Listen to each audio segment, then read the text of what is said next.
The arrest that changed everything. A CIA agent's shocking experience. It was one of those crisp, autumn mornings in Pine Grove, a small, sleepy town nestled in the rolling hills of upstate New York. The sun had barely risen, casting a soft golden glow over the streets, as the town slowly began to wake up. Pine Grove was the kind of place where everyone knew everyone, where the days blended into a quiet routine and surprises were few and far between. But on this particular morning, something unusual was about to happen, something that would shake the town's quiet confidence and leave a mark on those involved. Officer Greg Collins was on his usual morning patrol, his police cruiser moving slowly down the familiar streets. Tall and broad-shouldered, Collins was a well-known figure in Pine Grove. With over a decade of experience on the force, he prided himself on knowing every corner of the town and every face that called it home. To him, Pine Grove was predictable, a place where nothing slipped past his watchful eye. But today, his patrol was about to take a turn he never expected. As Collins drove past Sam's Market, a small, local convenience store, something caught his attention. Parked just outside the store was a sleek black sedan, polished and unmarked. In a town like Pine Grove, where most folks drove pickup trucks or older cars, this vehicle stood out. It wasn't just the car itself. It was the fact that Collins didn't recognize it, and in a town like this, that meant something. He slowed his cruiser, peering into the sedan's tinted windows. Inside, he could barely make out a figure, a woman sitting alone. She was a black woman, calmly waiting in the driver's seat. Collins' instincts immediately kicked in. His years of experience told him that people didn't just sit in their cars for no reason. Something about this situation felt off, and he intended to find out what.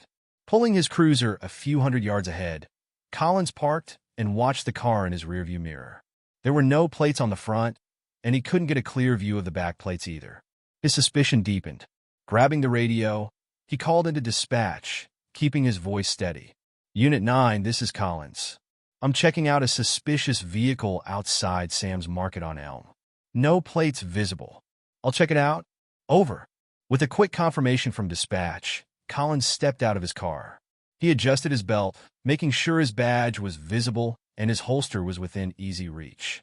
Approaching the sedan, the morning air felt heavier with each step. When he reached the car, he knocked on the window, his knock sharp and authoritative. The woman inside, poised and composed, slowly lowered the window, meeting his gaze with calm, steady eyes. She was dressed in a tailored black suit, her hair pulled back into a neat bun. She looked professional, but there was something about her composure that made Collins uneasy. She seemed too calm, too in control. "Good morning, ma'am," Collins said, his voice firm but polite. "Mind telling me what you're doing here?" The woman didn't flinch. Her voice was steady, almost too measured. "Good morning, officer. I'm just waiting here, doing some work." Collins raised an eyebrow. "Work, huh? Can I ask what kind of work?" Without hesitation, she replied, "I'm with the government. I'm on duty." That response caught Collins off guard. Government? In Pine Grove? He wasn't buying it. "What department exactly?" he pressed, skepticism creeping into his voice. Her answer came without a moment's pause. "CIA." Collins froze. CIA? In his town? The very idea sounded ridiculous. He studied her face, looking for any sign that she was lying, but her expression remained calm, unreadable. "Mind if I see some ID to back that up?" he asked, his tone now more insistent. The woman, still composed, nodded. "My credentials are in my bag. May I reach for them?" Collins hesitated. He'd heard all kinds of stories from people trying to get out of trouble, and he wasn't about to be fooled by a smooth talker, no matter how professional she seemed. His hand moved closer to his holster. "Go ahead," he said, watching her closely. Slowly, the woman reached into the passenger seat, where a black leather bag sat. She unzipped it carefully and pulled out a sleek black wallet, handing it to Collins. Inside was a CIA badge and an identification card, complete with her name, rank, and photograph. Her name was Nicole Johnson. Still, something didn't sit right with Collins.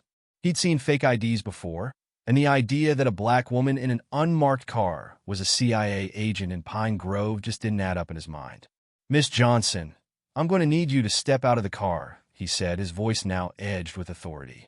Nicole raised an eyebrow, but remained composed. "I've shown you my ID, officer.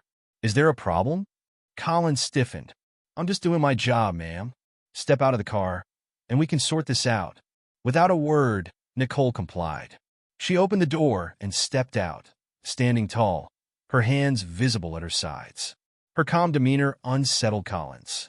Most people would show some sign of fear or anxiety in a situation like this, but not her. She was too calm. "I'm going to have to search the car," Collins said, already moving toward the driver's door. "You have no probable cause for a search, officer," Nicole said, her voice firm but controlled. "I've complied with everything you've asked, and I'm on official government duty." Collins ignored her, his hand already on the door handle. "I'll decide that," he muttered as he began searching the car. Nicole remained still, watching him with an expression that revealed nothing. She knew what was happening. She'd seen this before. This wasn't about her credentials or her compliance. It was about something deeper. She had hoped that by following the law to the letter, she could avoid this outcome. But she should have known better. After a few minutes, Collins emerged from the car, his face flushed with frustration.